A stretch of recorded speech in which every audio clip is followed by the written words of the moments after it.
చాలా చాలా అద్భుతంగా చిరంజీవి గారు ఈ సినిమాలో కనపడబోతున్నారు అనుకో. సుస్మిత గారు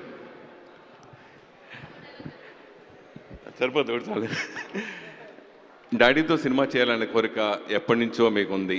అది అంతకుముందు ఇంకో దర్శకులతో అనుకున్నాం, ఆ కథ సెట్ అవ్వలేదు. మళ్ళీ ఇది రావటం ప్లస్ ఇది సంక్రాంతి బ్లాక్ బస్టర్ రావటం గురించి ఇంతకుముందు మీరు నిర్మాతగా చిన్న సినిమా చేసినా కానీ మీరు ఆల్రెడీ ఓటీటీలో కానీ ఇవన్నీ మీరు అగ్ర నిర్మాతగానే పేరు సంపాదించుకున్నారు, మంచి పేరు సంపాదించుకుని అవార్డ్స్ కూడా సంపాదించుకున్నారు.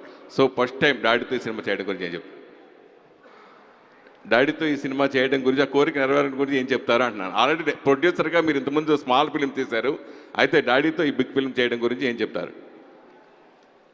మీరు లాస్ట్ క్వశ్చన్లో ఏమన్నారండి? ఏం చెప్పారు ఆయనకి?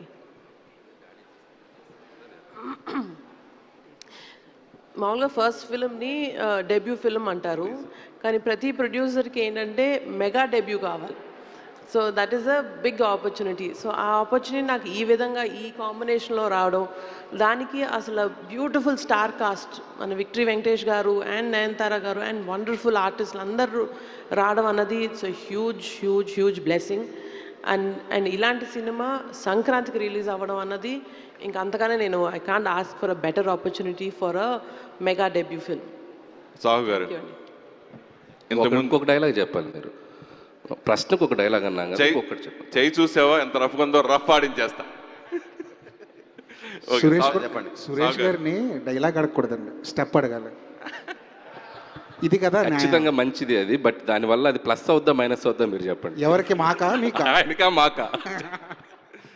సాగు గారు ఇంతకుముందు భగవంత్ కేసరి కూడా మీరు జాతీయ స్థాయిలో అవార్డు వచ్చింది. ఆ కోణంలో ఈ సినిమాని చూడొచ్చా అంటే అవార్డ్స్ పరంగా? డెఫినెట్గా సార్, ఈ సినిమాలో కూడా మంచి story, emotion and family moments అన్నీ ఉన్నాయి. డెఫినెట్గా ఎమోషనల్ ఫీలింగ్గా చూస్తే ఈ సినిమాకి కూడా అదే ఛాన్స్ ఉంటుందండి. సుష్మిత గారు. అనిల్ గారు, నేను వెంకట్ ఎన్టీవీ అండి. నాకు నచ్చిన డైలాగ్ అంటే చిరంజీవి గారిది ఠాగూర్ సినిమాలో ఏంటంటే పని చేయించుకోవటం మన హక్కు, దాని లంచంతో మాత్రం కొనొద్దు. చిరంజీవి గారిలా చెప్తారా? ట్రై చేస్తారా? చిరంజీవి గారిలా ట్రై చేస్తారా? పని చేయించుకోవటం మా హక్కు అనేది ఆయన స్టైల్లో. ఆయన ఆ డైలాగ్ ఆయనలో చెప్పాలంటే మన వల్ల ఇది కాదు, కానీ అది మాత్రం ఒక ఇన్స్పైర్డ్ డైలాగ్. అప్పుడు బాగా ఇదైపోయిన డైలాగ్ అది. ఓకే, అది. సో ఇక ఇప్పుడు ఈ సినిమా గురించి వస్తుంటే లాస్ట్ ఇయర్ సంక్రాంతికి వస్తున్నాం వెంకీ మామూలు, ఇప్పుడు ఇది ఈ ఇద్దరితో చేస్తున్నప్పుడు మీకు ఎలా అనిపించింది ఇద్దరిని? సో ఫస్ట్ డే మాత్రం కొద్దిగా నెర్వస్గా ఫీల్ అయ్యాను.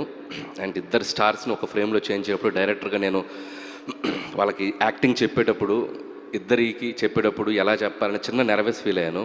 కానీ ఇద్దరు మనకి ఒక ఇంటర్ స్టూడెంట్స్లా క్లాస్లో బ్యాక్ బెంచ్లో అల్లరి చేస్తారు కదా, సో అలా కలిసిపోయి ఎంత అద్భుతంగా చేశారంటే అసలు నాకు అసలు జీరో స్ట్రెస్, అసలు ఏమీ లేదు, హ్యాపీగా వాళ్ళతో కలిసిపోయి పనిచేశాను.